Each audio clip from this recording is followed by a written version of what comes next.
Nunes, clear link between Democrats and Russia during 2016 election. House Intelligence Committee Chairman Devin Nunes, RCA, railed against Democrats and the FBI for the clear link between Russia and opponents of Donald Trump, who engaged in a literal conspiracy to smear Trump with the cooperation of Russian government officials.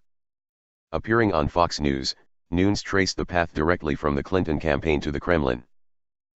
"We have a clear link to Russia. You have a campaign who hired a law firm, who hire Fusion GPS, who hired a foreign agent, who then got information from the Russians on the other campaign," said Nunes, adding it seems like the counterintelligence investigation should have been opened up against the Hillary campaign when they got a hold of the dossier.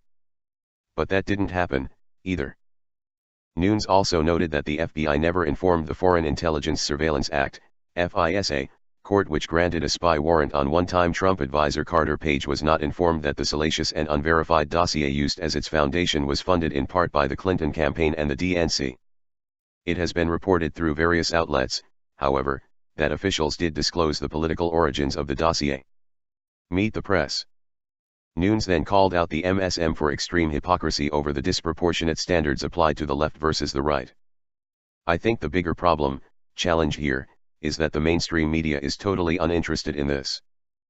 Can you imagine if the shoe was on the other foot, and Donald Trump or George Bush or Karl Rove had paid for information and then George W. Bush's FBI had opened an investigation into the Obama campaign because they were talking to Russians, which, by the way, really did happen. The Obama campaign was talking to Russians back in 2008, and open up a counterintelligence investigation using dirt dug up and paid for by RNC and George W. Bush supporters. This town would be on fire. Every reporter would be following around Karl Rove and George W. Bush all over town, yet it's crickets from the media. It's embarrassing. It's absolutely embarrassing. I'm almost flabbergasted. Because I thought at least there would be some ounce of credibility left, but there really is none." Devin Nunes. Phase 2. Earlier on Monday, Nunes appeared on Fox and Friends where he told them that the 4-page FISA memo authored by staffers from his office and released last Friday was just the beginning.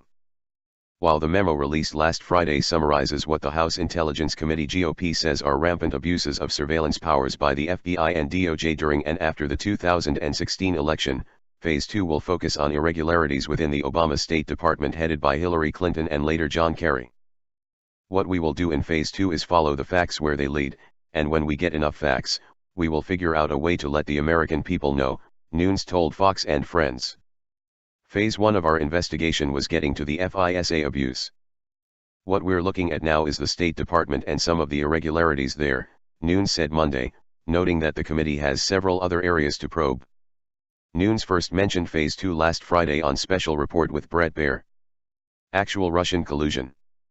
While Nunes didn't elaborate, we suspect it might have something to do with the involvement of John Kerry's State Departments in a second dossier containing claims from Kremlin officials, as detailed in a January 4 letter from Senate Judiciary Committee Chairman Chuck Grassley, RIA. As we detailed yesterday, the second dossier, like the first, relied on Russian officials for information, actual Russian collusion people. From there, this second dossier went from Clinton hatchet man Cody Shearer, who gave it to an unnamed official in the Obama State Department, before it was routed it to former British spy Christopher Steele. It is unknown what happened to the document after that. Shearer, who took the Russian-sourced dossier and handed it to the Obama State Department, before they then handed it to Christopher Steele, is a controversial political activist and former journalist who was close to the Clinton White House in the 1990s. Of note, Shearer's brother served as an ambassador during the Clinton administration, and his late sister was married to Strobe Talbot, the chief authority on Russia in President Bill Clinton's State Department, according to ProPublica. Sounds like exactly the hatchet man Hillary Clinton needed to quite literally collude with Russia in order to influence the U.S. election, which, as Devin Nunes pointed out, the FBI should have done something about. Again, it seems like the counterintelligence investigation should have been opened up against the Hillary campaign when they got a hold of the dossier. But that didn't happen, either. Devin Nunes. If you love your news from one sexy ass robot, then like and sub, then hit up my big fat bell.